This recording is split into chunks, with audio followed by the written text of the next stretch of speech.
Good evening, everyone. I call this meeting to order of the City of West Palm Beach Community Redevelopment Agency at 3:01 p.m. Reminder of our civility and decorum. Displays of anger, rudeness, ridicule, impatience, lack of respect, and personal attacks are strictly prohibited. We will move first to comments from the public for non-agenda items. And There is none, Mr. President. thank you. Then we will move to comments from the commissioners. And we will start with Commissioner Lambert. Thank you. No comments. Commissioner Shove. Thank you. No comments today. Commissioner Warren. Thank you. No comments.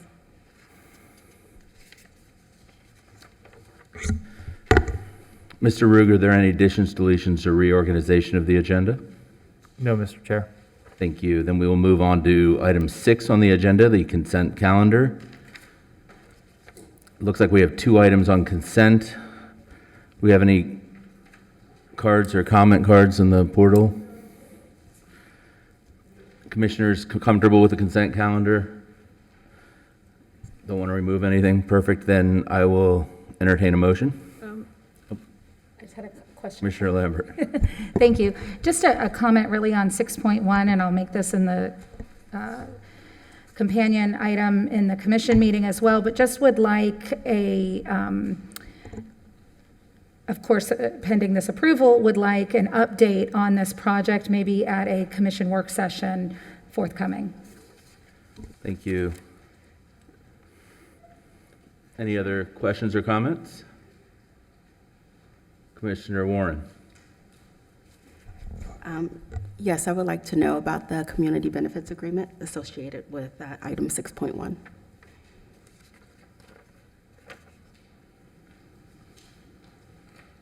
So, thank you, Mr. Chair. The community benefits agreement that is associated with this project, I don't have that information readily available. I do know that there was one that was put together, so I can have an update or a copy of it and an update as far as where we're at with the overall benefits and get that to the commission or to the CRA board this week. Thank you. Thank you, Mr. Rugg. Any other questions or comments from commissioners? Now we will entertain a motion. I move approve consent. Second. There is a motion and a second. Any more discussion? If no other discussion, all those in favor signify by saying aye. Aye. All those opposed, abstentions, motion carries. Okay, let's move on to 7 resolutions. Item 7.1, resolution number 21-62, approving the scope for the One Narrative Strategic Planning Project, and resolution number 21-64F, appropriating funds in the amount of $65,000 for the One Narrative Strategic Planning Project. Mr. Rugg? Thank you, Mr. Chair. Gina Baker is going to run my presentation here. So before I get into the finer points of the planning effort, this was there's a lot that's happening in 3 communities in our city: Pleasant City, Coleman Park, and the historic Northwest. And there, in addition to that, there's a lot of resources that are want to be applied to these areas. And so this effort was really sort of generated out of a need to understand how all of these different projects in these communities are going to be tied together, and how we can better guide those resources in the philanthropic community to deploy those resources in Coleman Park, Pleasant City, and the historic Northwest. So, Gina? So I'll just go over a brief overview of the study area, just so everybody's familiar with what we're proposing tonight. We have worked on a scope of work, and I say we.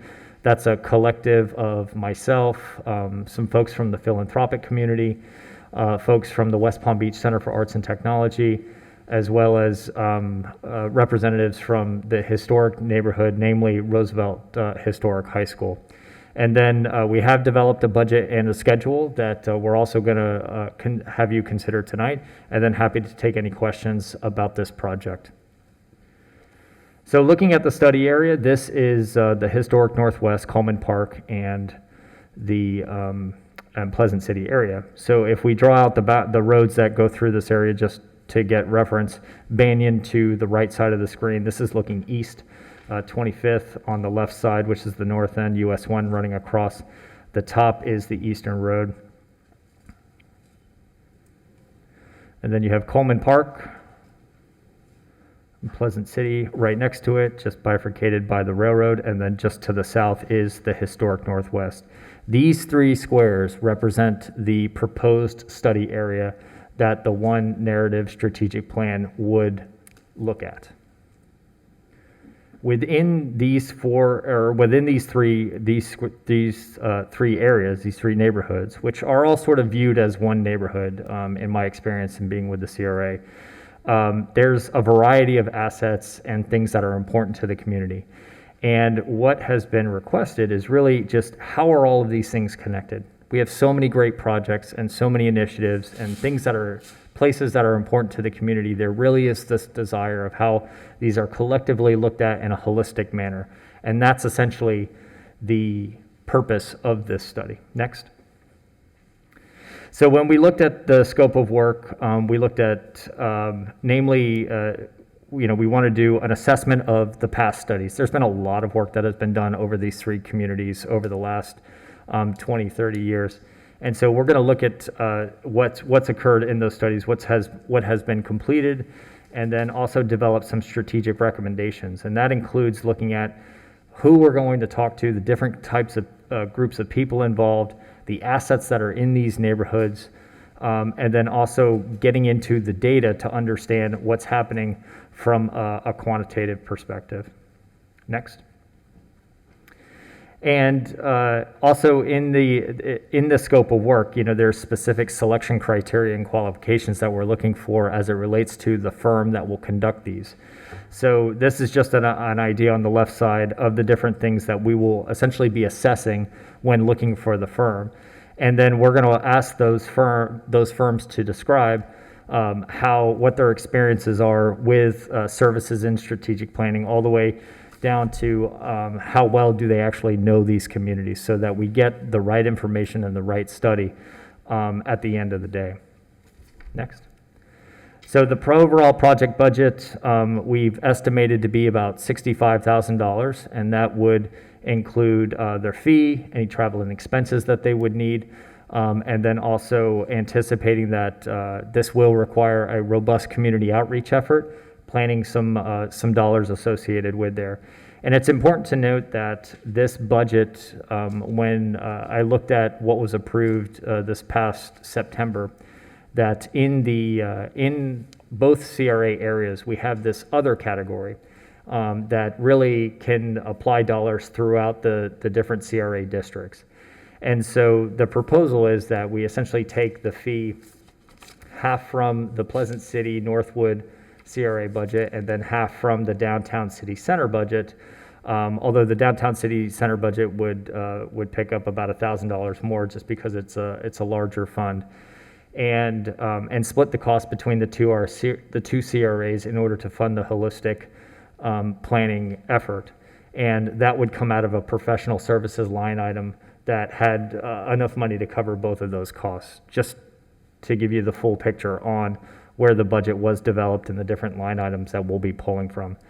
And if approved tonight, we would kick off this planning effort with procuring the firm and having them selected by March. So I would start working with them here shortly, with the idea that shortly thereafter they begin work and have hopefully the work completed, but at least pretty close to completion by the end of the third quarter of next year. I also thought it was, Gina, if you could go back, sorry. I also thought it was really interesting. I found this image when I did, one more. No, you're going the wrong way, Gina. Sorry, I killed your whole deal there. So this, I found this image that, we had in 1968, the state champion basketball team actually came out of Roosevelt High School, which I thought it was a kind of a neat historical image. I'm sorry it's a little pixelated, but it is kind of neat. But it sort of signals the importance of things, because that was actually at that historic Roosevelt High School, which is part of the scope area. And it's also important to note that I did get a letter from the school district that they are committed to improving that historic high school. So that letter is in hand, so you can rest assured that the school district is on board with working with RISE to improve that historic high school. Next. So with that, this is one of the few projects that actually includes both city commission districts, but it also both CRA districts. When I brought this to the CRA advisory board, it did receive unanimous support. It was actually talked about at a couple of CRA meetings, or CRA advisory board meetings. And then next, Gina. I also do want to note the folks that helped me with the scope of work. It was not done in a vacuum. We spent quite a bit going around on the different things that needed to be included, the type of firm that we're looking for. So this was developed with these key folks involved, and as you can see, it includes Eric Kelly from the Quantum Foundation. He was really one of the big leaders on it, really representing that philanthropic community, but as well as Carlos, Rachel, Miss Perry, and former Mayor Moyo. So with that, I'm happy to answer any questions, Commissioners. Thank you, Mr. Rugg. Commissioners, questions? Commissioner Shove. Thank you, and thank you for the presentation. This is a really exciting project, because while our CRA district have bounds, our communities do not. And so when it comes to areas like Coleman Park that's not within the CRA, they don't have issues that are unique that, you know, Pleasant City and the historic Northwest don't have as well. They do on some of their hot button issues, but mostly there's common themes that I think we can help to address. So, and Mr. Rugg, I appreciate you reaching out, and I know I've provided the various Lambert commissions, the Stull and Lee report, and the various reports that have been done in the community. So I think it's really important as we go through this process that we have a plan to really engage the neighbors. So I think we need someone here to lead that process, but maybe we're not there yet. Do we have a plan that tells us how we're going to engage the neighbors, the people that actually live in the community? That would be the next step. Once we actually identify the firm, we would ask them to put forth those different processes and schedule and how many meetings they plan to have. But so we're not quite there yet. This is just simply for the procurement effort to say, do you want to move forward with the project? And then once if you approve the project tonight, then we'll begin identifying that firm. And then in that scope, we can say if there's a specific amount of meetings that you would like to occur in each individual neighborhood, we can make sure that that's reflected in the request for proposals. But we don't have that level of detail yet right now, but it would involve a very robust community engagement, because that's essentially where most of the information is going to come from in order to understand how the community would like to see the different assets connected. And when we're doing this procurement process, is this limited to local firms? Is it a national call? How are we procuring? I mean, my preference would not be to limit it to local firms. I think what's important is that we get the right firm that has experience in working in communities, primarily that are in redevelopment agency areas, and that have similar assets and historical, assets that have historical value and things like that. So I think it's making sure that we just find the right firm, and I wouldn't want to pigeonhole us into a specific locality, but it's the pleasure of the board. Thank you, and I think this effort is extremely important. The things that I would like to see as we go forward, if it's the will of this board to go forward, are that definitive community engagement plan, so we make sure that we are engaging people within the community, and what is the action plan going out of this exercise, because as I've indicated, I appreciate that. I know we're going to look at some of the historical things that have been done, but some of the issues are, when I look at the Stull and Lee report, with the exception of some just as of late updates with the Grand and some other big projects, the requests are relatively the same. Everything's looked the same for the last, I can't count how many years. So if we're going to engage neighbors and we're going to really put an effort into this, I think we owe it to them to say, what are the actionable steps out the other side, and how is this time different from the last times that we've been engaged? But thank you for bringing it forward. And some of the, having looked through some of those studies, there are some things that we are pursuing that are in those plans, and there's things that are not. And I think it's kind of, taking them all, being looking at them holistically and saying, okay, are there things that we want to continue or maybe shift away from? But I think the idea is that from an operational standpoint, how are they all going to work together? And then also, each one of them has, like the West Palm Beach Center for Arts and Technology and the historic Roosevelt High School and the Styx Promenade. I mean, all of them may have, some of them will have capital campaigns that they're going to ask the philanthropic community for, or other folks, in order to raise money. So, we have found that a lot of people are going to the same sources for different resources or different projects. So it's about making sure that it's all sort of looked at in a holistic manner. And so far, everybody is on board with saying, okay, yeah, that makes a lot of sense, so that there isn't this cannibalization of resources and everybody sort of pitting one project over another. It's looked at collectively. Thank you. Commissioner Warren. Great job. This is very comprehensive. If you can go back to the slide that shows the participants, the people that have been contributing to this, it's a dynamic group of very well-respected and engaged people with Eric Kelly, Cora Perry, just to name a few. I don't see on here, and I know that you made reference, but I would like to know more detail to what level has the school district been involved in this, and what does that support from the school district look like? So in the drafting of the scope, they have not been part of the conversation. But that was always something that, I don't know that it was really required because it's a CRA effort.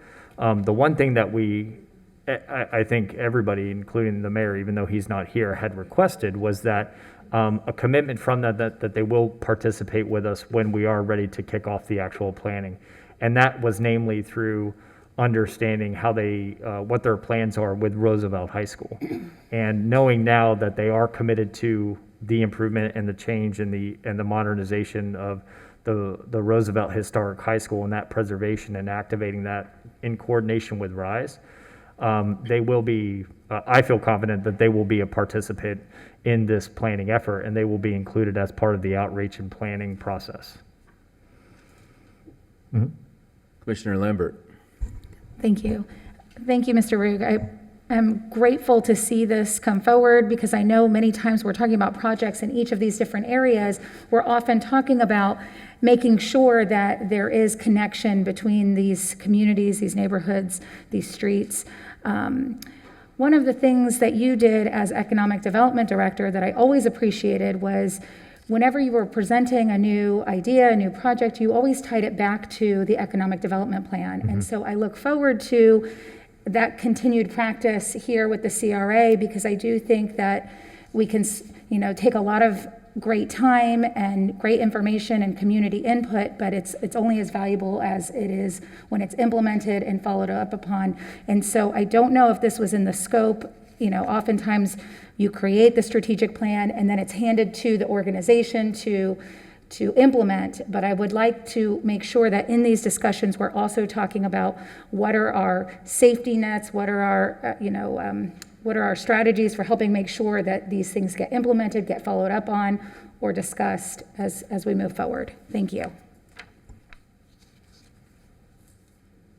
Mr. Rugg? Just couldn't agree with you more, Commissioner. And just to add to that, there was actually a method to the timing of the plan in that what I'm hoping for is by wrapping up the plan third quarter of next year, that is perfect timing for budgeting.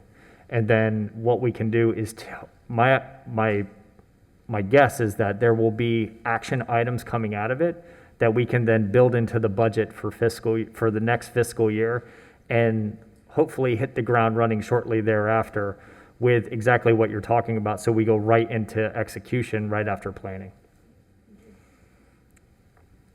Any other comments or questions?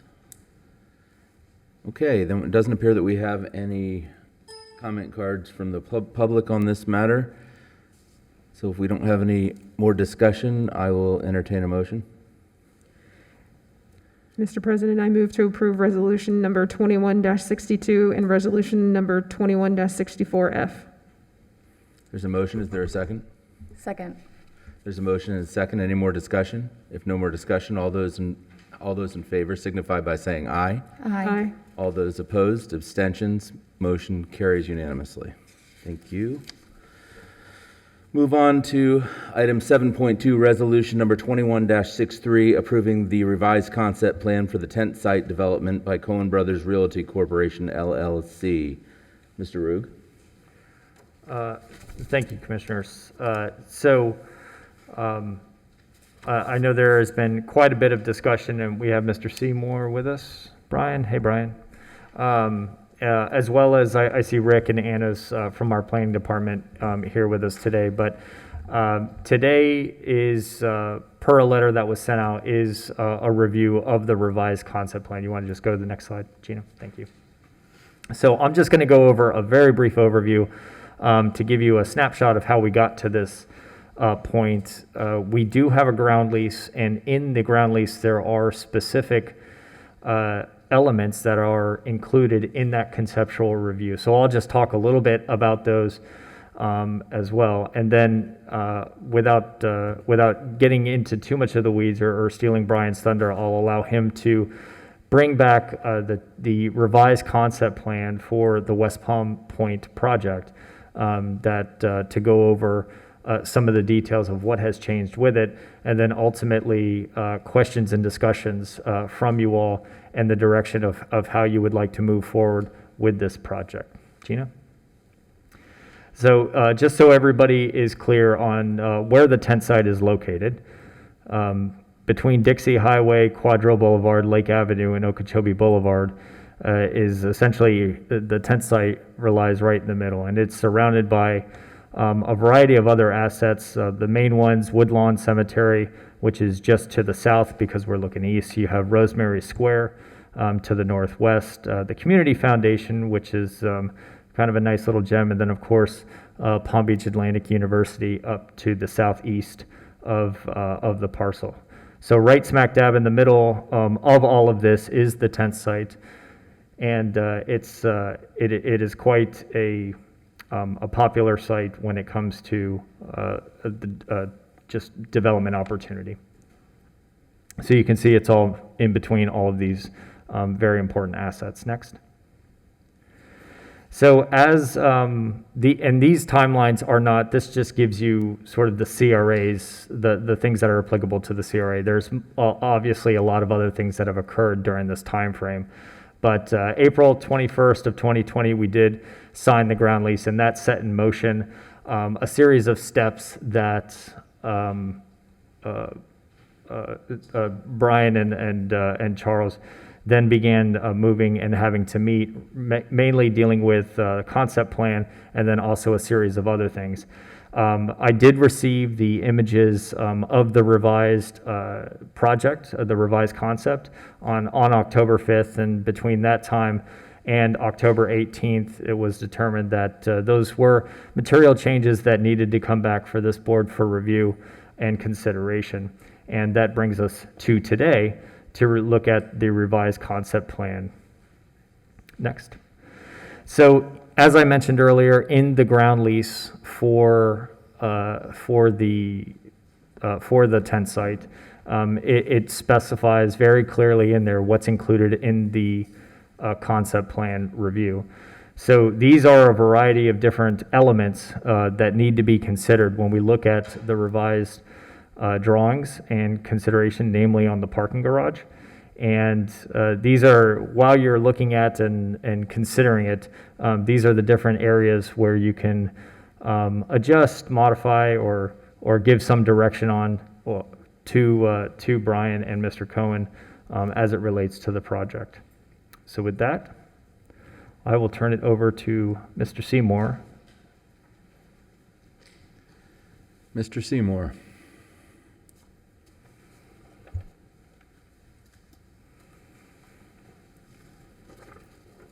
tall, but I'm not that tall.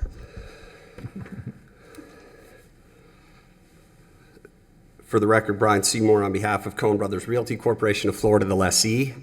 I'm not going to get into a big legal argument, but since we have to show up, I want to make clear we don't think we actually have to show up.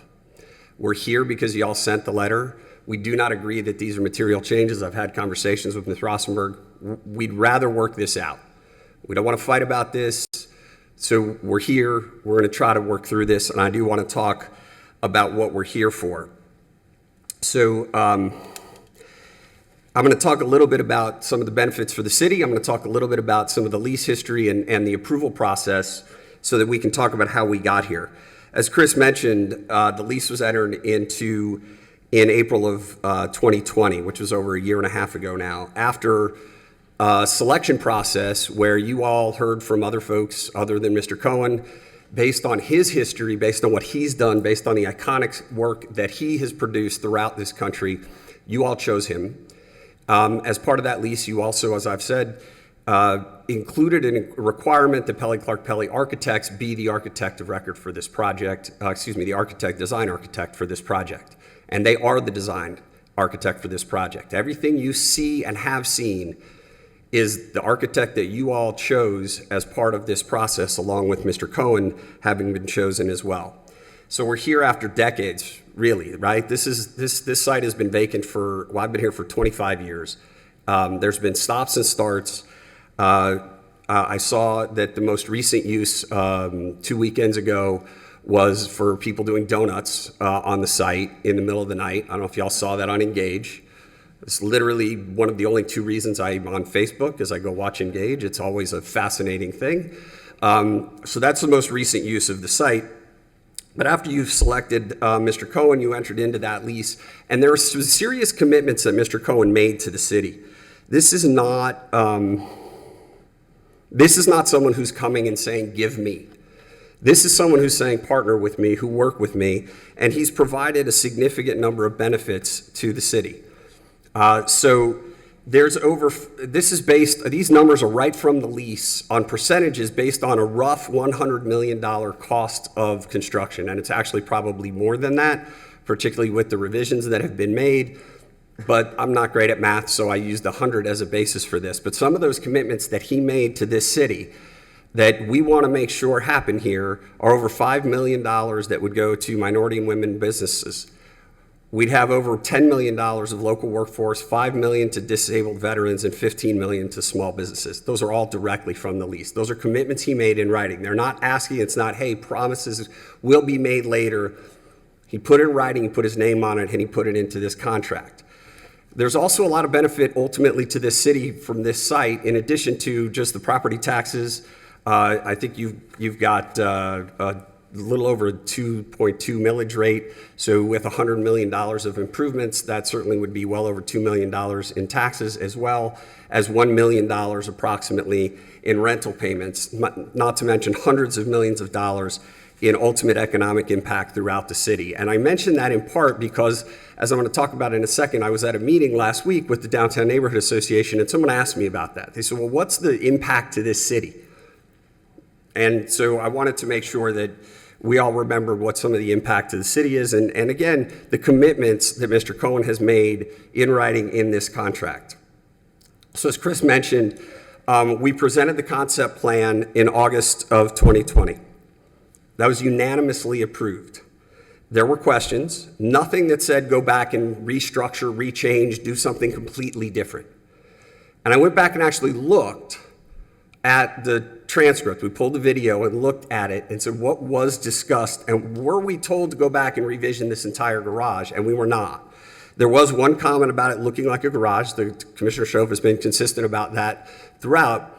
But otherwise, it was really about, Commissioner Lambert talked a little bit about, how is it not going to be unattractive? And we walked through that. We talked about it. We talked about the art at the time and all the things that went into it. But ultimately, we kept to that plan. Talked a little bit about the public areas, which were important and kept. Everybody talked about the public area, the paseo, making sure we kept all of that. The design of the building, Commissioner Peduzzi didn't like the rendering of that building. I think you called it the silver bullet. Fixed through the 3D renderings that got a lot more detail to it so that we got past some of that. Again, all those questions were asked, we explained, and then we got a unanimous vote, and that was our directive. So I have heard people say, you didn't listen to us. I want to be clear that we really did. The key takeaways there were that visual impact, particularly from the ground level. What is it going to look like for people on the street? And we took that into accommodation, and we took that into account, keeping the concept plan as it was, because we had to. If I had done a wholesale revision of that, we would have, if we had been told that's what we needed to do, we would have been back here a year ago. But we focused on those issues. We extended the design of the slabs, we tilted them upward, we extended them out so that they can be blocked. Again, thinking about what it would look like from the street level, changed a little bit of the roof garden area, kept the core of the concept, created some articulation, did a few other things with it, and did try to keep it as close as possible to what this board unanimously approved for the site. So not significant changes, but focused on the things that were raised that we could deal with. So when we got to City Commission in September, we had a staff recommendation of denial on 6 of the proposed waivers. We disagreed with that. We thought we met all of the requirements of that, and we showed that. Ultimately, after hearing the staff presentation, hearing our presentation as to why we thought we met those regulations, City Commission said, we don't like those waivers. We don't want to approve those waivers. So either I had to come back with active use liner, or I had to come back with a living green wall. And those are the 2 options to get rid of those waivers. Any other type of screening, any other structure, anything else would have required those waivers to be there. And again, went back and looked at the discussions that were had. It was really focused on those waivers and seeing the cars. There was, even though we thought we showed you couldn't see the cars from the ground floor, that concern existed, it remained. So we went back and we looked at a redesign. Again, we didn't just put screening on the side. That doesn't do what we were told by the regulators, you as the regulators, to do, which is meet the code on this active use line or green wall provision. And so we didn't also just slap anything together. It took a couple of weeks to redesign and work through this on this, and I have if you want to see them again, but ultimately we did those what are called base studies. We looked at what the mass of the garage would look like, what would happen. We showed them at the last City Commission meeting. I think that you all have seen that or have had the opportunity to see that. If you want me to, I can certainly walk through all of that again, about the height of the garage, the mass, what the code requires, and ultimately what we came up with is the change that you're now talking about tonight, and I know you've all seen it as well, which is the regulatory requirement, still creative, still innovative, looking at different things, and goes beyond actually what the code would require, which was only 60% of the first 5 floors, 68 feet, would have to be dealt with in either the green or the active use liner, and we went beyond that. We didn't just turn it around and put some green. It was truly designed. It was designed by the architect at Pelley Clark Pelley Architects to meet the code and still provide something unique and special in the city. So you've all seen it. I have the pictures if you want to see them again. But there's a few things to note. There's no change to the building. There's no change to the paseo. There's no change to the access. And there's very little actual change to the structure of the parking structure itself. It's exactly the same height, which was important because we didn't want to just go up and create more mass. That was something that creates a problem. The ground floor is exactly the same. The floor plates for floors 2 through 10, we did an analysis looking at the numbers. They average about a 3-foot setback differential on average as you go through that, with the top floors being further set back because we wanted to decrease that mass too. And if you recall at the last City Commission meeting, when we talked about this, we set those back so as you look up, you don't just see another wall coming up. It was designed specifically to pull back a little bit. Again, meeting some of those setback requirements that you wanted us to try to meet, and also to decrease the mass of the garage itself. Total parking is the same, total floor area is the same, the square footage is the same. Really, it was just about how do we have to meet the code? How can we do that? And what we did is, instead of the slabs coming out and then turning up, they go up, and then we put a green wall on it per the code. So that's what we did. It will create one of the largest, if not the largest, we did some looking, living green walls in the United States. It was designed with the landscape architect. We talked to several installers, maintenance people. We looked at this in detail to make sure that it can work. And so here we are, as we're looking at climate change, we're looking at sea level rise. We added a little added value on the extra green. We're going to put a cistern so that we can collect some rainwater, so that we have some, these things that came out of that piece of that redesign, so that we added some more environmentally sensitive design to this as well. So that's me in front of a group, right? That was last week. So we had heard neighbors, I don't know who, but the neighbors had some concerns potentially, or they hadn't been reached out. And I want to thank Commissioner Fox, and I want to thank Cynthia from the Downtown Neighborhood Association for continuing to reach out and make sure that we were talking to the DNA. That's from the DNA meeting last week. Prior to that, we had reached out to City Place South Tower Condo Association. We met with them. They had no issues. We reached out to One City Plaza and Two City Plaza. They had no issues such that they didn't even want to meet. And then last week we did meet, and that's a picture from the DNA meeting. And it was a bit of an odd experience for me, I must tell you, as a developer's lawyer. Normally when I have community meetings, there's a lot of questions, a lot of issues, and some sneering. I've had one lady shake her cane at me. This meeting was dramatically different. Now, there's over 50 people there. Cynthia told me that she had over 75 RSVPs. I don't know if there were 75 people there. There were questions. There were a couple traffic questions.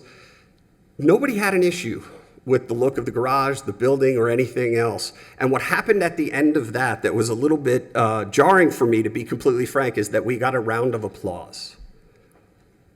And people asked me afterwards, what can we do to help make this happen? Now, some of them said they wanted to be here. I will tell you, I told them 4 o'clock, because it wasn't until this morning that I found out that this was going to be 3 o'clock. I did text Cynthia. She had moved the meeting from 4 to 3, so she's going to try to be here by 4. So if you want to hear from some of those folks, and certainly from Cynthia, who's the president of the DNA, she can talk about that as well. Commissioner Warren and Commissioner Fox were both there. I'm not lying. They literally applauded. We have done everything we can. We worked with our neighbors. We've reached out. We've worked with the staff. We've worked with you. We've been at this for a long time. We've been answering questions throughout this. We've redesigned to meet the regulatory requirement that was at issue. We've met and have broad support from the community. And so after decades of this site being vacant, all we ask is that we be allowed to move forward now with this project, and hopefully we can get your approval tonight. We don't have to argue about that. And then the meeting later tonight, move forward, and we can start getting the final design drawings, all the details done with the construction drawings that come next, and start moving this project forward, and all those benefits that we want to provide the city and that Mr. Coen has committed to will start being a reality. I'm happy to answer any questions. My phone is in my pocket, so Kristen is watching. Charles is watching, so he had knee surgery, so he couldn't be here, but happy to answer questions that you all have. Thank you, Mr. Seymour. And Mr. Ruge, do you have anything to add, or should I go to commissioners' questions and comments? I have nothing to add, Commissioner. Commissioners? Questions, comments? Commissioner Shove. Thank you, and thank you for bringing this forward. You know, I know that we've been working on this issue for quite some time, and there's no doubt in my mind that the benefits that a development on this site, that any development would bring are very welcome. The things that we have written into this lease and we have agreed to. So being this is such a long process, I had gone back to the meeting on August 10th, 2020, and there were some things that stood out to me during that meeting. The meeting started off, and it was very clear that this was not a full development plan, that this was not as detailed as we were going to get down the line. And so as I reviewed that meeting, I also heard concerns from 3 commissioners, myself being one of them, specifically about the parking garage. And I have been 100% consistent in this throughout time. When we looked at the parking garage, I asked several times about looking at the treatment of the parking garage and how we could make it not look like a parking garage. And the concept plan in the process of this approval is so that we can get to the place where there can be more detail. So, the place where we've arrived today, could I have done things differently back on the 10th? Yes, we could have not approved this plan, said bring back exactly what is going to be presented, and further delayed the process. And I think in the spirit of wanting to be good partners in this is a public-private partnership, we move that forward. But looking at the very end of that meeting, I specifically said during that meeting, is there a way we can make this parking garage look better? Is there a way we can make this not look like a parking garage? And Mr. Coen himself said at the end of that meeting, we will do everything we can to make it look the best we can. And so from that time to the time where we got to regulatories, not much had changed about that actual parking garage. Again, could I have done it differently on the 10th and said, we're not moving things forward until we get to that place? Absolutely. But then we brought forward for the regulatory plan. And looking at the concept plan that we have today, well, I guess let me back up. So we looked at the regulatory plan. There was a discussion about the parking garage again, and active use liners, making the parking garage not look like a parking garage, and getting something that is fitting for the middle of Okeechobee Boulevard. So the parking garage then was changed to check the box to meet code.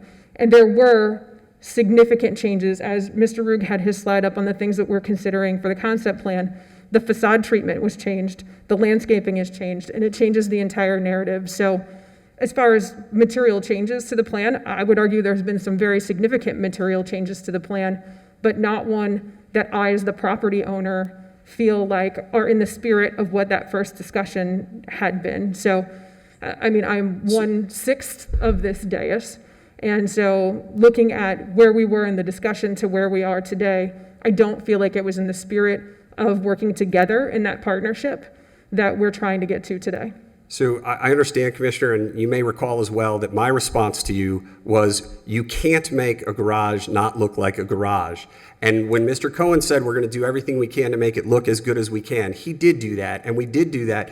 But no direction was given from the commission as a whole, change this so it looks dramatically different. And so we didn't, because we would have had to start over. I took that vote as exactly what it was. And so if there's a feeling that we sort of blew off the discussion points, please know that is exactly the opposite of what happened.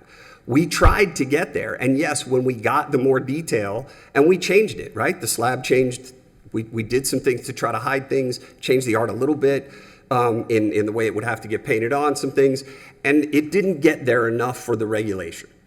It didn't meet the regulation. And so we also didn't just go back and just throw something together then either. We looked at active use liner, and then we walked through why that didn't make sense. And if we followed the regs specifically, it would have been far less than what you see now, because you wouldn't have to have that. And as a property owner, that would have done exactly the opposite of what you asked us as a whole at that meeting, which is to hide the cars, to make it look good. I cannot make this not look like a parking garage. I gotta have entrances, I have to have pieces. If you want it to be a building, I would have needed to know. We've spent $1 million plus on design, on going through, and the partnership is about working together for sure. And we've tried to do that. We tried to stay within that concept, and when that didn't go, we came back and we worked. And it's not just another rounded edge garage either. We put in some of the indentations. You've got the different coloring schemes. You've got the pieces that come together to tie it together. This was really trying to meet what the overall issue was. Again, you have been absolutely consistent. Make it not look like a parking garage. We can't figure out exactly how to do that. So we did the best we could within the concept and then within the regulation. I guess to the point of not making it look like a parking garage, we've pointed out several examples in this city where you can make a parking garage not look like a parking garage. So I understand those sites are different than the site that we have today, but as we looked at what the spirit was, again, back from August the 10th, 2020 to now, looking at the parking garage that was proposed, I understand it wouldn't meet code, and now we changed that parking garage to meet code, but it shouldn't be just about checking the box, that we should take one concept to check the box and meet code. Is that the best way to meet those requirements? Because there are several ways that that could get done. We can So, only follow the direction we're given, Commissioner, and we did the best we could. And we didn't just check the box. We didn't just check the box. That's not fair. So I guess what I'm saying is I have been consistent from the beginning of time about what it was, the expectation that I had thought we were going down the line. And so, understandably, you're in a different position. This is a partnership, and I want it to be a partnership. And I'm speaking from the place of being the landowner in this. And what has been submitted from concept plan, even if we just take the pure concept plan that was approved by this body, you're 100% right in that. There have been significant material changes to that plan as outlined that I don't feel comfortable with as the owner. So, Mr. President, I'm sorry for taking more than my due time. Thank you, Commissioner Shove. Commissioners, any other questions or comments for Mr. Seymour? Commissioner Lambert. Thank you. City Attorney, I haven't had a chance to follow up with you. Will you be weighing in on the argument that these are substantial changes or not? The CRA has already sent a letter that it indicated that it believed that the changes that were made were material changes. I couldn't hear you. Just, Wait, can you? sorry.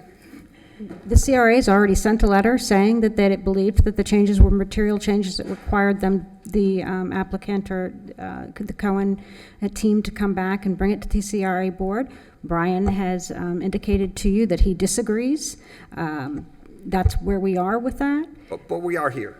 But we're here. But we're and, here. And they did say, in the spirit of I think we received a letter or something, in the spirit of cooperation, that they would come and be here today to present to you the proposed concept plan with the living green walls. Again, Commissioner, as I said to start, we don't want to argue about this. We don't want to fight about this. We want to get this thing built. And I appreciate that too, and I appreciate you pointing out the economic commitments that the developer has made to the city. Those are substantial. Equally substantial is this project to the city, and I think we all just want to make sure that we get it right. And, since we've been having this discussion more and more about the garage, I've been looking at more and more garages throughout the city, and I have to agree with Commissioner Shove. I do think that there are examples throughout our city of where garages don't necessarily look like garages at first glance. Of course, there's an opening to the garage where you go in, and I understand that. I guess what I would like to see is just, a focus on the pedestrian who's walking by this garage and making sure that, we're looking at it from their perspective. And we have, and everything's been about that, right? So that's why you have it so that it's scaled back.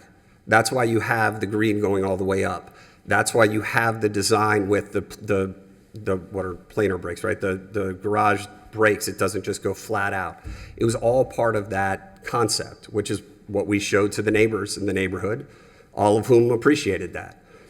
Those garages that you're talking about are integrated garages. They're all boxes at the bottom with a building on top, which means they integrate all of their MEP, their mechanical, electrical, plumbing. They've got all their pieces in there. It isn't an apples to apples comparison in that. This is a separated piece. To meet what you all have and what you all wanted, the tower and the Paseo particularly, we can't do that. What you would have is a big, massive box, no public spaces, no innovation of the design sitting on Okeechobee. And so what we did is the focal point being the building, and then tying things in and going above and beyond to try to make things work within everything. But I can't, if you clad it, one, I can't meet the code, and two, you don't have what you have in some of those other examples, or at first look, it may not look like a garage. And so that's what we were trying to avoid. If you all tell me clad the sides and show us what it would look like, I'm going to have to decide, do we do that, or do we fight about whether this was even appropriate? Mr. Coen and I will talk about that. He wants to get this done. I can only tell you that This would be the first time in all of the discussions that have been had that that ever came up. And that's a little frustrating for us, too. Follow-up, Commissioner Lambert? Can you just clarify what you said, that this would be the first time that whatever came up? About putting just cladding on the garage. We've heard from Commissioner Schoaf, make it not look like a garage. But cladding the sides, putting screening on as opposed to meeting the code, or as opposed to trying to keep the concept that was there, where it was an open airy concept with the artwork integrated into it, all of that part was all previous. So if what was wanted was screening, we could have looked at that from the start. It's a very difficult thing. You have lots of other issues that come. Every time you put something on the outside, you decrease your airflow. You have to look at now whether you have to put in vents and ducts, different things. Does it create a higher garage? All of that goes into that design element, which is what we were trying to avoid. Do you have to take pieces off? Do you have to move some spaces around? Do whatever. We've tried to avoid all of those things will create more mass on the site as well. And so that's how all of these came about. So when you're talking about more mass, that leads me to the thought process about the size of this garage. And I know that you all are asking for the maximum number of spots in the garage. And so when we're talking about all of the variables, I think that that's something that should play into the discussion as well. It did, Commissioner, and you asked about it specifically at the concept plan approval. This building does not work without parking. We've had the discussion a couple of times here as well, but at the end of the day, the tenants that are going to pay what it's going to pay to be here, to build a building like this, to create something like this, we're not sitting right next to the Tri-Rail station. We're not sitting right next to the Brightline station. We're not in the heart of downtown. We're at the edge of the downtown. And so people do need to park. And we do have the ability to convert in the future if people don't want to park in the future. But in order to make this a viable project, again, over $100 million being put into this, of Mr. Coen's money, his mortgages, his name, they need the parking. It has to work. You got to get the financing done. You've got to show the marketability of it. You've got to show that it works. If we don't have the parking, it doesn't work. That's the tenant demand issue that we have. And then one other follow-up, just to your comment about, had we said earlier we wanted screens, I don't think any of us, portray to be an architect by any means or designers, and you certainly have a world-renowned architect on here on your team. And so I think we're just looking to, see that design come from this team. And I also went back and watched the video from August and watched the discussion that, we'd like this to not look like a garage. And I saw the promises back that, it's going to look like the best garage. And I guess it just now comes down to different points of view about what the best garage looks like. Well, if it's hard for us to know then what the answer is if we have to keep coming back with different alternatives and come back and go back and come back and go back. And then we have to go to the regulator. The regulator didn't want to give us the waivers that we needed. And how do we end this discussion point? How do we know that we have anything? Well, And that's the I do not problem. want to argue with a paid and trained litigator, but I do know that part of that process is working with staff and coming up with something that They can support. they can support. Which we have, and they did. And staff recommended approval at the city commission meeting last time when we were before you. So the waivers were gone, the things they were concerned about were dealt with. Commissioners, any other comments or questions? Commissioner Warren. Thank you, Mr. Seymour. I've had the opportunity to go back and look at additional information as well. And I do believe that what I heard consistently was a concern about the structure looking like a parking garage, which it still does look like a parking garage. I do believe that this project in and of itself is wonderful because I support diversification and development. I support this amazing building going up. I support the economic impact that this will have on our community. I think there are a lot of attributes, positive things. The contribution to the MWBE program, there's so many really, really good things that come from this. But then there are some things that I've heard consistently for over a year as it relates to this. I do not know, when I look at this structure and I see a garage with green space, it concerns me that that would be a lot of other garages with green space that come to our downtown when we've worked very hard to avoid structures that look like garages. In my experience with structures that look like garages, and I'll be specific, when I look at the garages that are on 3rd and Rosemary, they wall off an entire community. And now we're talking about our downtown and the walkability of our downtown and whether or not we're going to have things that are warm and inviting for people to get out of their car or as they're walking down the street that they feel that they are a part of a thriving area and that they're not walking past a garage. So my concern again is this the best fit for that space? And I don't know conclusively that the garage, the structure as it stands, is the best fit for what we've been working to achieve in our downtown. So when you say walled off, Commissioner, that's exactly what we've been trying to avoid the whole time. From the ground plane, there is glass, by the 20 feet of glass for the retail spaces that go around. Of course, the glass of the whole tower is all glass. Street trees that end up blending into the green wall, so you end up having a feel of that.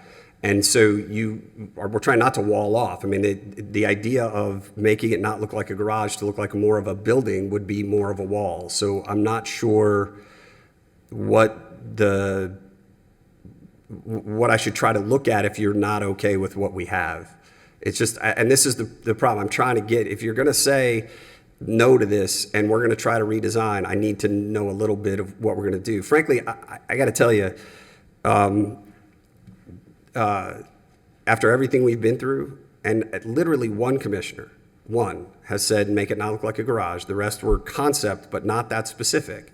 So I don't believe that was a general, because if that was what happened at the concept plan, make it not look like a garage, and it never should have been approved, and we never should have spent this year, because we're now at the end of it. I have a month left to get the regulatory approval that I need or get a 6-month extension, and because we have spent almost a year in the development approval process. So if I'm going to try to get something, I need to know what it is. So, but I don't know how to not make it walled. I mean, it was much more open and airy, less walled in the original concept. And so what we've tried to do is incorporate different things, incorporate the greening, incorporate, a feel, just like you said, so it's not just a wall. And so if that wasn't it, is there something else that you think could be useful? Is it the screening that exists for the Parkline apartments or something like that? I just don't know. Because I feel like that's more wall. And when we get into this subjective, it becomes very, very difficult. So I'm not trying to argue, I'm trying to understand. And I don't believe that you're trying to argue, even though that's what you do for a living. I do not believe that that's what you're trying to do right now. See me at home. I do not have the answer. What I would say is that I would recommend that you look at different alternatives, because I'm not the expert in that area, but if I look at screens and visual screens that could appear to be something different, I don't have that level of expertise. However, I do know what is not working, and I know that doesn't offer you a whole lot to go on, but I know that this concept, the way that it has been presented, is not working because it just doesn't fit with the progression and the direction of the downtown. Thank you, Commissioner. Comments from Commissioner Fox? Thank you, Brian, for coming to the Downtown Neighborhood Association last week. As you mentioned, I do appreciate that. I did hear a lot of great comments about the project. I am very excited about the project. I know many others are looking forward to having something wonderful in that space and waited a long time to have a great partner. But I have also heard continued concerns about the garage, including my own. I look at the garage and I think it doesn't complement sort of the mobility planning that the city has been working on for years. And, just in terms of having more walkability and more user-friendly spaces. I think one of the things I would like to see, if we could revise the garage a bit, would be working a little bit more with the planning board or our planning staff to look at those goals, and maybe there would be more recommendations for the garage. I know that you have a world-class architect. I am certainly would never pretend to second guess what other concepts she might be able to come up with in terms of making the project also look a little more similar, that it doesn't look like two completely different projects is one thing that I have heard quite a lot of times.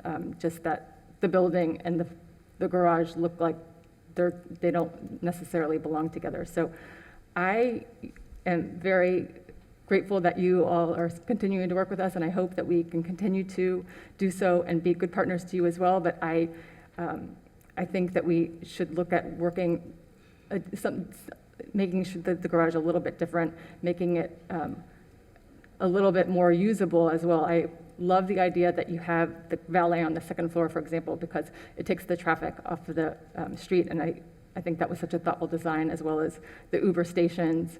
But some of the other concepts, like if it's raining at City Hall and we have to walk out, there's no cover for us to walk. And I think about that all the time.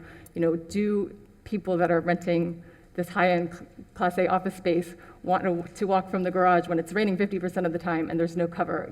A few things like that I know I've mentioned to you before, but I just think that it might be challenging if the architect maybe hasn't spent the time here to know that some of the ways that the area might be using the space. But anyway, so those are my thoughts. But thank you again for coming tonight and continuing to work with us. So we have had that discussion. The architect has been here. The architect has spent time here. The architect does understand it rains here.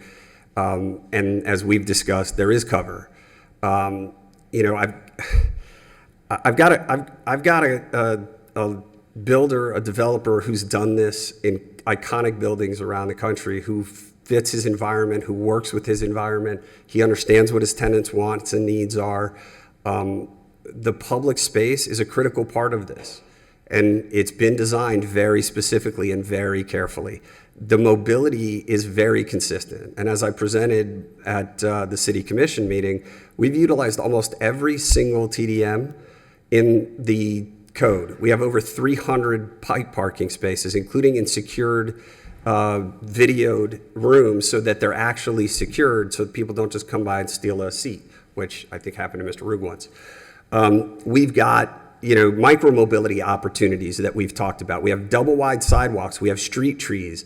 We have all of this, all the mobility is incorporated into it. The parking structure has nothing to do with any of that. It doesn't change any of that that's been there, and it's still incorporated, and it has been incorporated.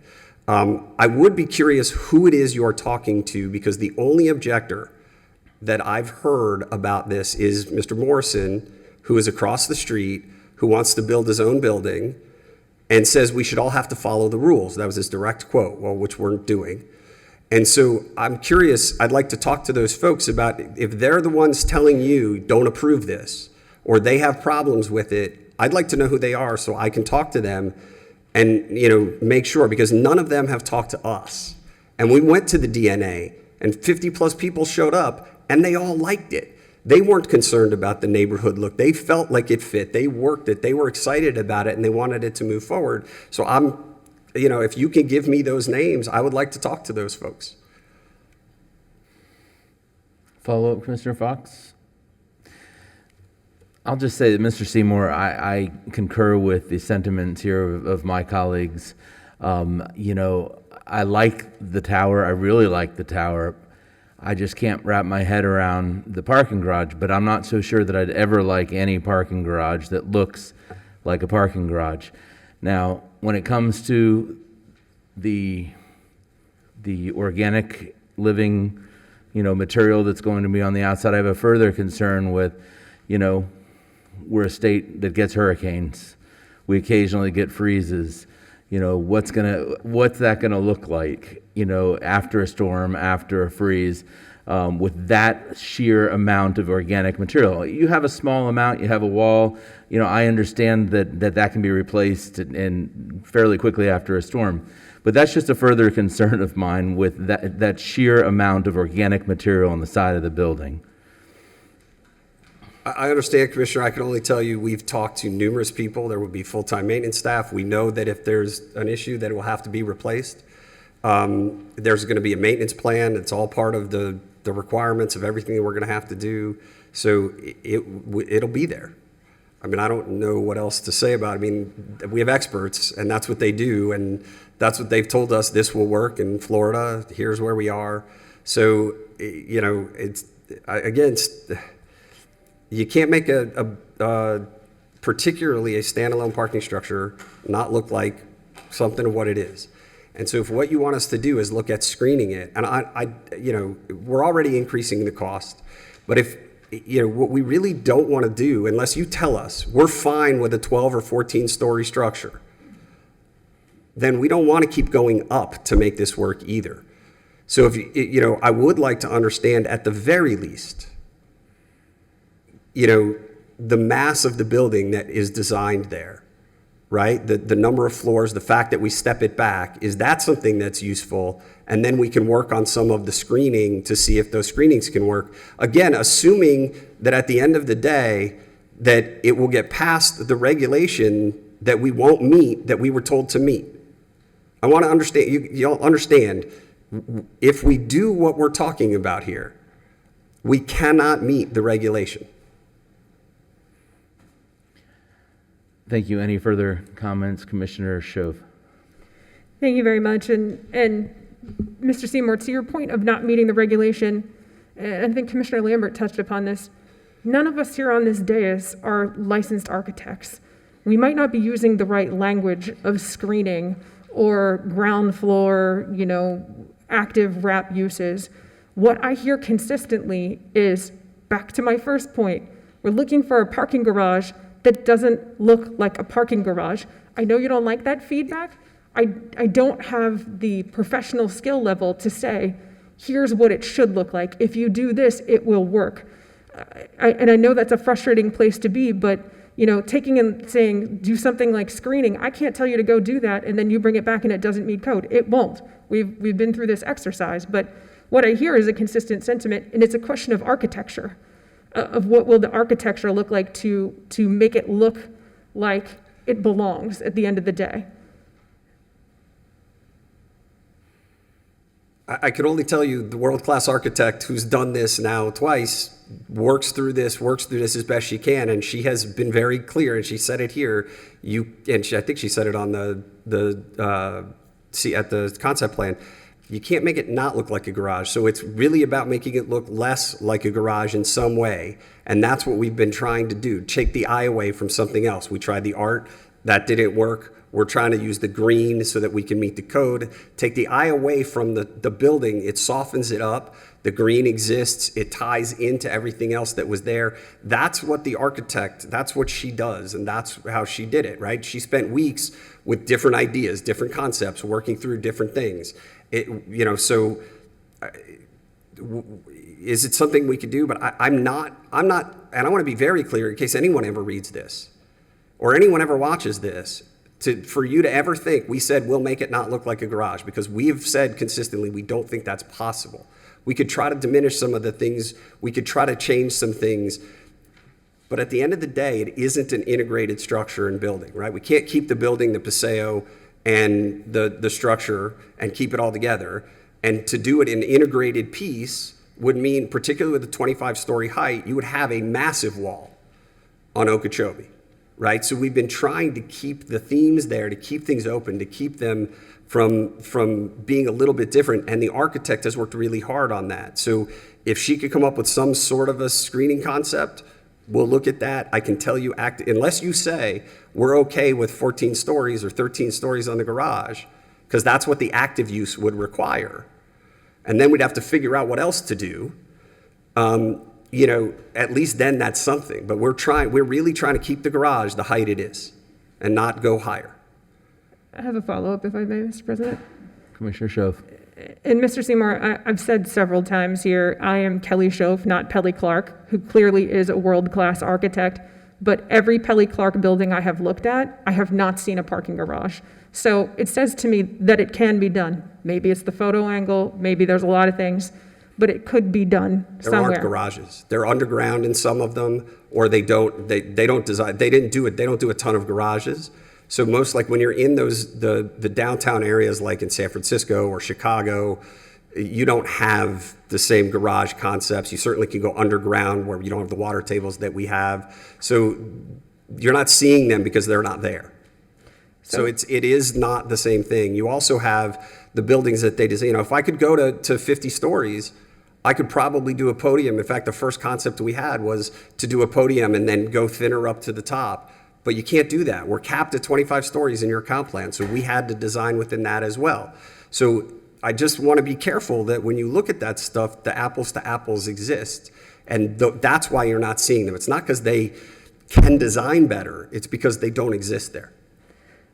And see, so then it brings it to a very interesting place in that we're relying on the expertise of a world-class architect to design a world-class garage that doesn't design garages.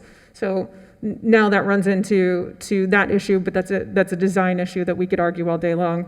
I think the other point that I wanted to make is we sit and we talk about this concept plan and what we agreed to in the concept plan. And for me, there's a distinct difference between having the request, because the concept plan was a request from the developer saying, this is what I would like to put on to the plan. And then we gave an approval. No one on this dais sat and said, give us a building, give us a parking garage, give us a paseo. There was a concept presented to us, and we either agreed or gave direction to change. Again, from my point of view, I gave the direction to change. I understand you have to deal with this body and not just one commissioner. But I think that there's a distinct difference between saying, you all requested the paseo, you all requested. Our job is to approve and agree. If it's a concept that can be implemented, then that's up to development to decide. That's part of the partnership. I didn't say requested. We put it in. There were parts, by the way, in the original designs, and Commissioner Schoaf talked about public spaces just now. I'm sorry, Commissioner Fox did. I'm looking at you. Commissioner Fox just talked about public spaces just now. It was something that was part of the concepts from day one. There was an RFP, there were all the pieces that go in, and so that was all part of it, and that was then presented. And if what mattered, what I'm saying is if what mattered a year plus ago was only the parking structure, don't care what happens to the paseo or the building, we could have done a completely different design a year and a half ago and not spent $1 million. So in this partnership, we're trying to get direction. And I apologize, I'm a little frustrated by this because I keep coming back and I feel like I'm never going to get this done. Never, because I don't know what it is you want. Are you okay with a 15-story parking structure? If that's what it takes to put active use liner. I understand you're frustrated because I'm frustrated from this side of the dais as well, because I think what everyone I've heard agreed to today is that we want to get a good, viable project going. But I certainly can't sit here and tell you 15 stories is going to do it. It's about how the context of everything on this site works together. And so I can't come up with that concept plan. So I know that's not the answer you're looking for. You're looking for us to say, yes, do this, and do this, and it's going to be okay. And I don't have that kind of direction. I find it hard to say we're going to have a project that you all say you want when I don't know what the project's supposed to look like, and I have to keep coming back and guessing. I apologize, but like I don't know exactly what else we're supposed to do. So if anyone else has any ideas, I'd be happy to hear. Mr. Chair. Mr. Seymour, I think that you've heard similar comments from each of the commissioners up here that we'd like a parking garage that doesn't necessarily look like a parking garage. That may be something that's not capable of even being produced by your architect. I don't know, but I think we've given you the direction. We want a structure that doesn't look like a parking garage, and I don't know how we can be any more clear than that. Mr. Roog? Well, I was just going to offer some thoughts based on what I've heard from the body today, which is a lot of things related to the facade, making it more usable. I mean, some comments here on mobility, as well as perhaps some thoughts of how we can work with staff. So in the spirit of continuing the progress, I don't know if you would like some of that feedback to be considered as direction in order to move this forward, or if there's another direction that you'd like to go. But I also know that Commissioner Lambert had her hand up as well, so I don't know if there's more that she would like to add. Commissioner Lambert. Thank you. Just a few comments that I feel everybody's frustration with this. And as I look at this location and I think about the photo that was shown earlier where it's blank, it's nothing, it's people are doing wheelies on the site, like this is a unique location and we just want to get it right. And whether that is this direction coming from Mr. Rug today, from some of their comments, or we have a work session where we discuss some of these a little bit more and we talk about all of these different options and what it looks like with or without the paseo, and we have these discussions. I want to get it right because this is going to be here for the next 50 plus years. So understand, this is a work I mean, if you're going to have a work session, let's have it. If you want to hire an architect yourselves, you can hire an architect yourselves, and we're happy to work with them as well. If you want us to work with staff, we've been working, but we also have, and by the way, I mean, it's pretty clear you're not approving this tonight. And I made also in that letter that Ms. Rothenberg mentioned a request for our extension under the lease. It's not guaranteed. You have to approve it. But you're giving us no choice at this point. So we need at least another 6 months under that lease. And I would ask that at the very least, if you're okay, Madam Attorney, to at least that vote happen tonight. So I don't have to come back here again just for that, if that requires a vote. I don't think this was required, so I don't know. I didn't look at what that required. Brian, it requires not only a vote, but an amendment to the lease, and it does have to come to the board to give to have an appropriate resolution drafted so that extension can be granted through the lease amendment. So your next meeting is in 2 weeks? Do you have a meeting in 2 weeks? December 13th is the next scheduled one. December But- 13th? Yes. So we have, then, if We you don't would have a have to set special a special meeting, meeting. then we won't have a lease because we won't have the time. The year will have passed. So Mr. Rug. if I may, I think what I'm hearing is we will work with you. There's a series of principles that I think the city have adopted as it relates to what we're looking for in the direction of where we want this building to go. In addition to, we can work on the extensions for the lease in order to give you the time that's needed in order to make the improvements necessary. I think the only thing we want is the same commitment to just work with the architect and with Charles in order to get the parking garage to where I think this body would like to see it and give us some time to work on it.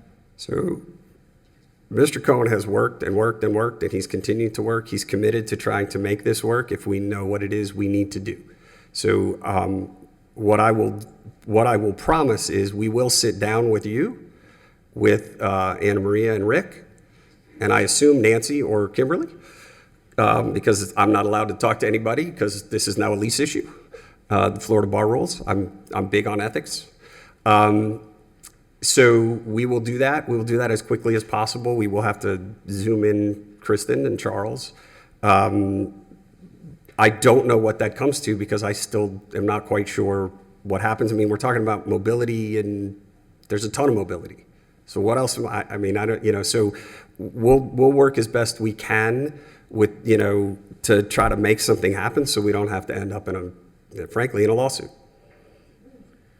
Because that's the only other option at this point. So we will try because we don't want to do that either. Okay, commissioners, do you have any other comments before we go to public comment? Okay, we will go now to public comment. Once I call your name, if you come up to the podium over here, actually both podiums, I think Mr. Seymour's going to sit. Carol Sher or Sherry or Chen? Okay, perfect. And the next, T. Welsh. T. Welsh. If you could come up each respectively to a podium. T. Welch. William Canfield. All right, Miss. Hello. Go ahead. If you Good could say your afternoon, name and Commissioner. address, please. My name is Sherry Elias. I reside at 701 South Olive Avenue, downtown West Palm Beach. My husband and I attended the presentation that Brian gave last week, and it was a very well-received presentation. He was very precise, enthusiastic, very very complete in what he presented to us, and he did receive a complete ovation at the end of his presentation. The reason why we so enjoyed his presentation is because he gave us so much of what we wanted to see. That site is unsightly. They do wheelies there on the weekends. Besides the noise and the commotion that goes on, it is not someplace you want to live in an expensive apartment. Be frank, these apartments are very, very expensive. And I know in your hearts and your minds, you care about the livability of downtown West Palm Beach because you say it often. And it's in the description of downtown West Palm Beach, but the livability of it, the work, livability, and everything else. What we liked about his presentation is the building looked beautiful. And he considered the neighborhood. He didn't ask for an ordinance, and by putting up a 30-story building where the ordinance was only for 25 stories. He didn't impede on the traffic, making himself his own area that would be really what I'm alluding to, as you all understand, there's another project that's going up that's going to be a complete eyesore for the entire neighborhood in the fact that it's gotten too tall. People voted not to have it that height, and it was just ignored. So therefore, it's really impeding on our lifestyle. We all pay dearly for these apartments, and it's going to be blocking so many people's views.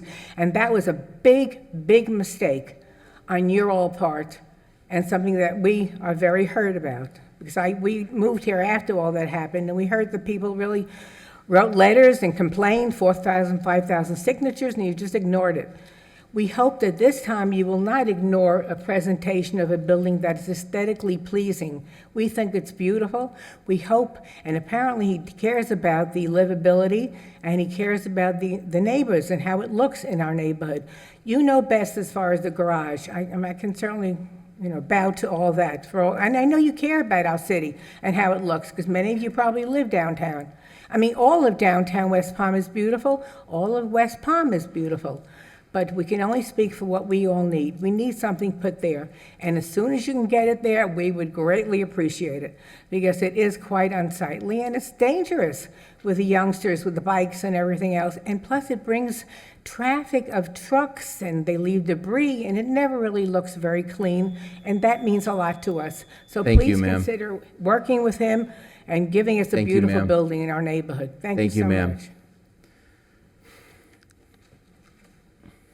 So I had mentioned Carol Chi or Chair. It wasn't her. It was Sherry Elias, right, ma'am? Your name is Sherry Elias? Okay.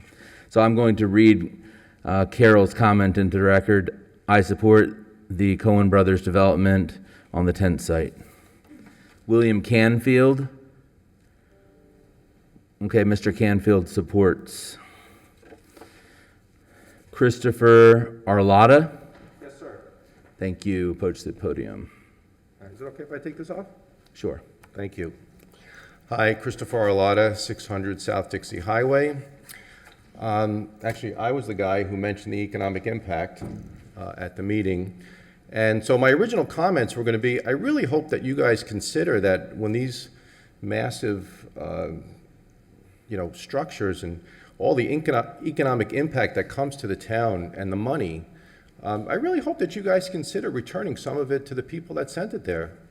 Because the cost and to the impact to the city with commercial is not the same as residential. So I just hope that you guys take that into consideration when all this money starts flowing into the coffers, that you think to send it back to those of us that sent it there.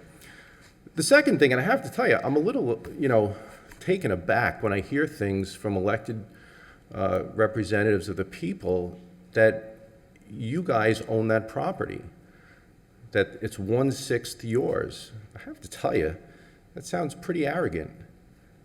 We own it. The people that send the money into this city, that work hard every day, we are the owners. You guys represent our interests. So I hope that you take that into consideration too, the next time you discuss who actually owns that real estate. And third, I have to tell you, it's not my money. If I were you, I'd leave town. A garage that doesn't look like a garage, I don't think I've ever heard anything so ridiculous in my life. Well, thank you for listening. I appreciate it, and good luck to you. And tell Mr. Coen we support him, and we're sorry that he actually has to go through this. Thank you. Michael Cuevas. I wasn't going to speak, but. I'm sorry? Okay. I'll read it into the record. I support a quality project by right meeting the CRA's guidelines. Cynthia Nally.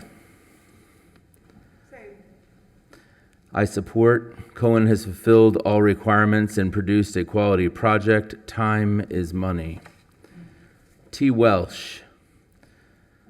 I support Coen Brothers development on the tent site. Do we have any comments from the portal? I have a stack. We have several. Okay, so you'll read them into the record? Yes, sir. Thank you. Go ahead.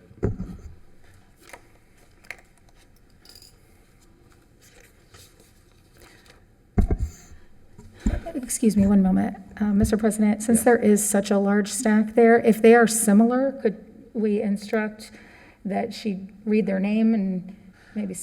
I think we definitely have to give the attribution to the person who has made the comment. I'm not sure, if, Madam City Attorney, that be permissible if they're similar for the clerk to simply read the name? Yes, we had that conversation earlier, but it would be appropriate. My understanding is most of them simply marked that they are either opposed or support. Perfect. And with their name and the understanding that they either supported or opposed should be sufficient unless there's something in writing to add to them. Thank you. Madam City Clerk? So again, just for clarity, I talked to the city attorney. I still would have to read the name and address into the record, just so you're. Okay, the first one's from Keisha Clemens Sallin, 5040 Ellery Terrace, West Palm Beach. I oppose. Keisha Hearn, 3511 Village Boulevard, Apartment 404, West Palm Beach. I oppose. Joshua Horowitz, 4175 North Haverhill Road, Apartment 909, West Palm Beach. I oppose. Zachary Zanvier, 4133 Winnipeg Way, West Palm Beach. I oppose. Oswaldo Jaron, 7110 Okeechobee Boulevard, Apartment 6113, West Palm Beach. I oppose. Eric Jones, 407 Ontario Place, West Palm Beach. I oppose. Tina Kaiser, 5149 Palm Brook Circle, West Palm Beach. I oppose.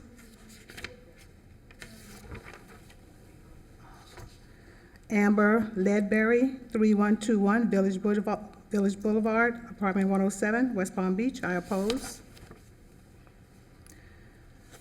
Laura Leva, 16304 Glenmore Drive, West Palm Beach. I oppose. Dana Leslie, 9873 Baywinds Drive, Apartment 5210, West Palm Beach. I oppose. Andrea Lempinski, 3791 Victoria Road, West Palm Beach. I oppose.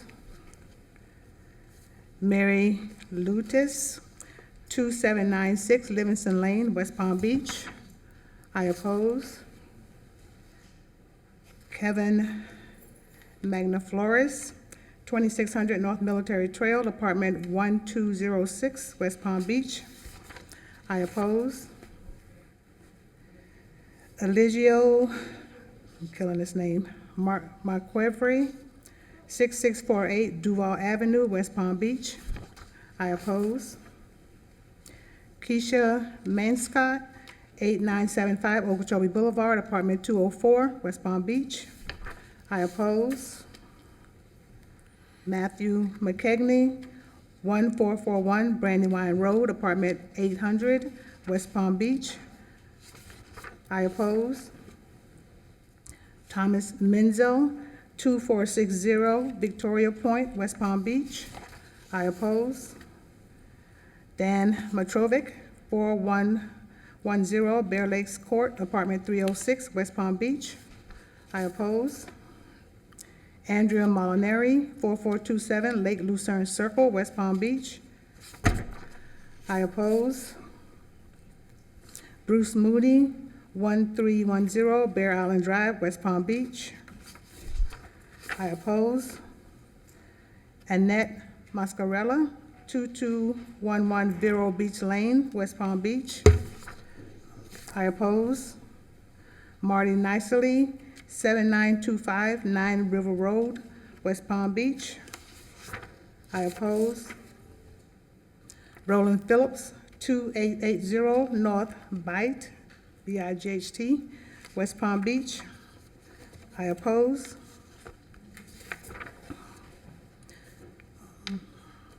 Margaret Price, 2095 Tigris Drive, West Palm Beach. I oppose. Chad Reeves, 4200 Community Drive, West Palm Beach. I oppose. Francis Rowley, 4215 Crozet Court, West Palm Beach. I oppose. Latanya Russell, 6310 63rd Way, West Palm Beach.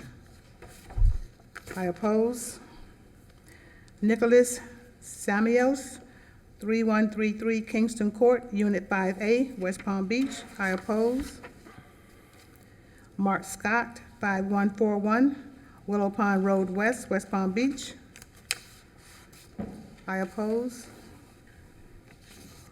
Susan Schelling, 9769 Bowline Drive, West Palm Beach. I oppose. Russell Smith, 2901 Caffeya Way, West Palm Beach. I oppose. Lawrence Stoddard, 6645 66 Way, West Palm Beach. I oppose. Mary Albanese, 3525 Village Boulevard, apartment 205, West Palm Beach. I oppose.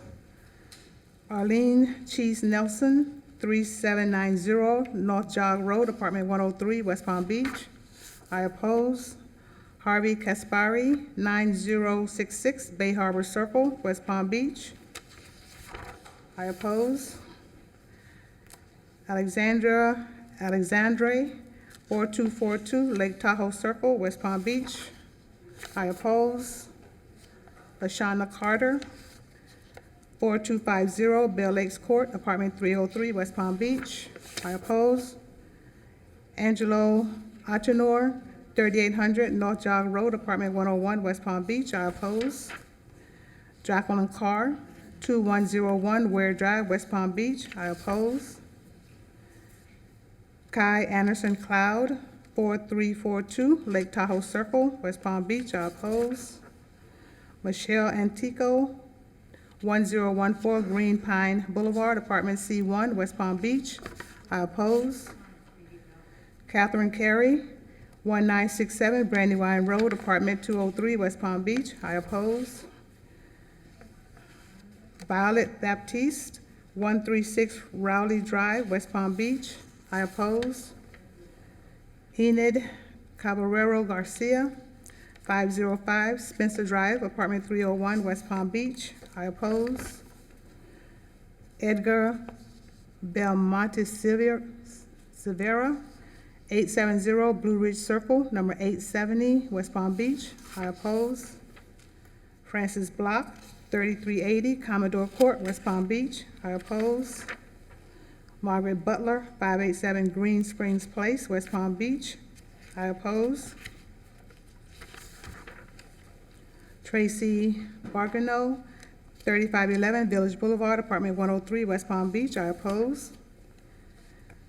Jubal Burton, 1116 Green Pine Boulevard, apartment F2, West Palm Beach. I oppose.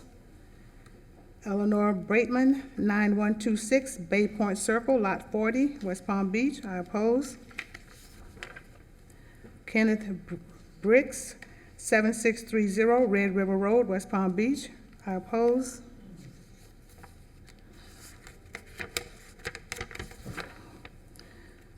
Michael Daly, 1110 Green Pine Boulevard, Apartment C1, West Palm Beach. I oppose. Natalia Davis, 6107. She didn't give the rest of the street. West Palm Beach. I oppose. Peter Davis, 7847 Pine Island Way, West Palm Beach. I oppose. Elaine Dorn, 2337 Cypress Tree Circle, West Palm Beach. I oppose. Shirley Edme, 1967 Brandywine Road, Apartment 102, West Palm Beach. I oppose. Sandra Eisman, 2533 Livingston Lane, West Palm Beach. I oppose. Sheila Elliott, 3160 El Camino Real, West Palm Beach. I oppose. Melissa Everett, 4570 Portofino Way, Apartment 301, West Palm Beach. I oppose. Denise Bertoline, 4079 Lake Tahoe Circle, West Palm Beach. I oppose. Terrence Hackett, 1657 Brandywine Road, Apartment 7316, West Palm Beach. I oppose. Suzanne Firestone, 7121 Grassy Bay Drive, West Palm Beach. I oppose. Sherry Hack, 5289 Ashley River Road, West Palm Beach. I oppose. Richard Gabb, 7748 Nile River Road, West Palm Beach. I oppose. Everett Guthrie, 5161 Ellery Terrace, West Palm Beach. I oppose. Antoine Glover, 4670 Portofino Way, Apartment 309, West Palm Beach. I oppose. Michelle Gary, 4052 North San Andros, West Palm Beach. I oppose. Cassandra Gissendanner, 1967 Brandywine Road, Apartment 305, West Palm Beach. I oppose. Jillian Gilbert, 4170 Bear Lakes Court, Apartment 308, West Palm Beach. I oppose. Valerie Williams Selver, 1401 Village Boulevard, West Palm Beach. I oppose. Tony Williams, 5297 Victoria Circle, West Palm Beach. I oppose. Bridget Wester, 4179 North Haverhill Road, West Palm Beach. I oppose. Kristen Watson, 4345 Chalmers Lane, West Palm Beach. I oppose. Sarah Waterbury, 6775 Duval Avenue, West Palm Beach. I oppose. Mariah Renee Wallace Alcott, 1401 Village Boulevard, Apartment 321, West Palm Beach. I oppose. James Trammell, 4822 Victoria Circle, West Palm Beach. I oppose. And Mary Stewart, 6450 Sparrowhawk Drive, West Palm Beach. I oppose. That's the last one. Thank you, Ms. Carson. I know that that was not an easy task, and I appreciate you doing that. Commissioner Lambert. I just would like to clarify that you were reading, that you weren't shortening those. That's exactly what they said. They didn't put anything else. And so just clarification for our city attorney, I looked at the agenda item again. When they're writing in, they oppose, they're not opposing the entire project, they're just opposing the discussion on the garage, since that's what is on today's agenda. I really won't be able to answer what was in their mind when they submitted their card that they opposed, but what is on your agenda is the consideration of the concept plan. So, Commissioner, I can promise you this, we're going to reach out to those folks, and if the clerk will provide the letters, I mean, I'd probably have to make a public records request formally, but if I don't, I'd appreciate it. I just did. City Attorney said I just did. So we would like a copy of those as quickly as possible. We will be reaching out to those folks. I actually think that I know exactly what this is going on, but we would like to talk to those folks about whether they really oppose, and if so, what they oppose. As opposed to all the folks who came here. I mean, remember, this is the fourth or fifth time we've been here with not a single opposition. So it's a little surprising this last minute comes out, but we'll find out. Thank you, Mr. Seymour. And I just wanted to just state something before I ask my colleagues if they have any more questions or go to Mr. Rugg. I heard you say something, and as an attorney to an attorney, I just wanted to say that I know you're frustrated, but mentioning the prospect of litigation when you're also saying at the same time that you want to work with us is certainly not going to move this project forward in a way that in the spirit of compromise or in the spirit of us all getting behind this So- project. I understand that, but I want to be clear. If we didn't want to work together, the lawsuit would have been filed. The point being, we don't want to go there.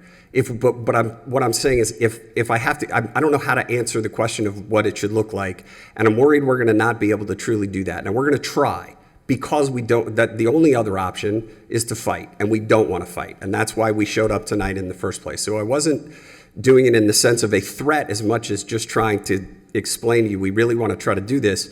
I don't know how long we can do it. That's why I want to get that direction as much as possible, and I will work with Mr. Rugg, and, obviously he can talk to y'all as well. Thank you, Mr. Rugg. I was just going to mention, as it relates to a lot of people in the crowd, a lot of them were here for a prior agenda item, which I do want to address as well, Mr. Chair, but I just wanted to clarify, based on the last comment. Sure. Any other comments from commissioners? Commissioner Fox. Thank you. So I was wondering if the city attorney could just clarify what our options are for the next step tonight. Tonight, you have before you a resolution that you will either vote to approve or to deny, and give any additional direction that you want to give to the developer as they move forward based on what your motion is. Mr. Rugg. I was just going to offer additional clarity on it, that the direction that I've heard is that you have given feedback.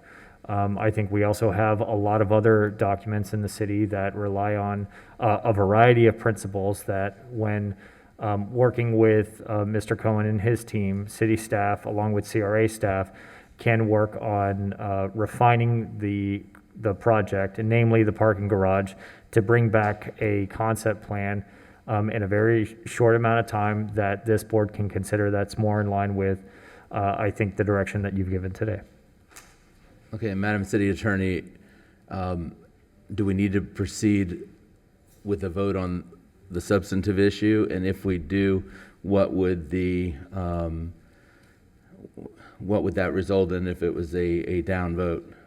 Would you Well, still be able to? if it's a down vote, the concept plan that was proposed, the living green walls, would be off the table as proposed. Would staff still be able to negotiate, in a more acceptable proposal? Absolutely. Any commissioners have any comments? And if not, we'll entertain a motion. I move to deny resolution number 21-63 to allow time for the applicant to refine the concept plan and work with staff and come back at a later date. Thank you. There is a motion. Is there a second to the motion? Second. There's a motion, a second. Any more discussion? Discussion. Discussion. Commissioner Lambert. Based on the commissioner's comments earlier, I expect that this will go through as a down vote. So I did want to say something to the residents who are here to speak up about this.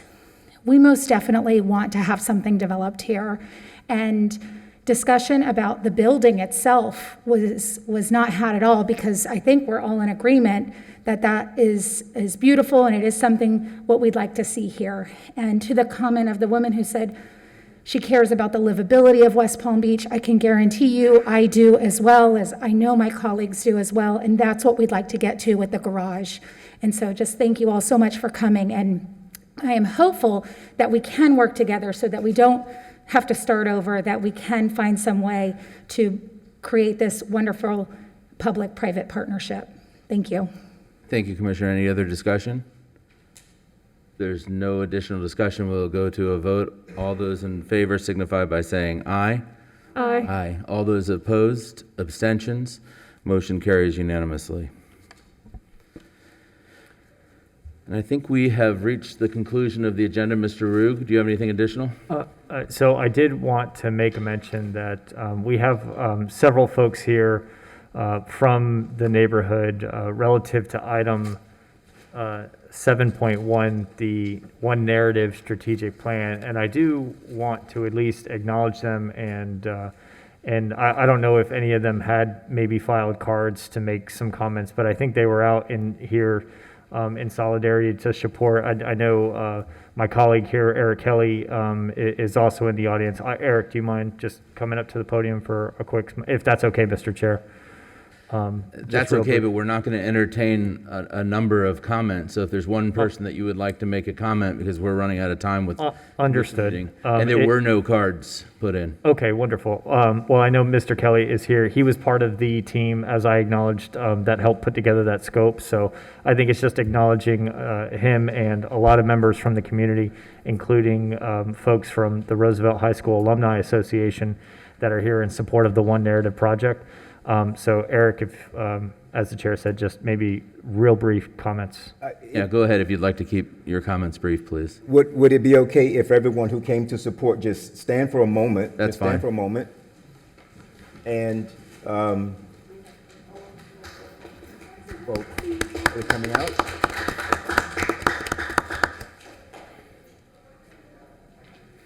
Ms. Perry, are they coming in? Okay.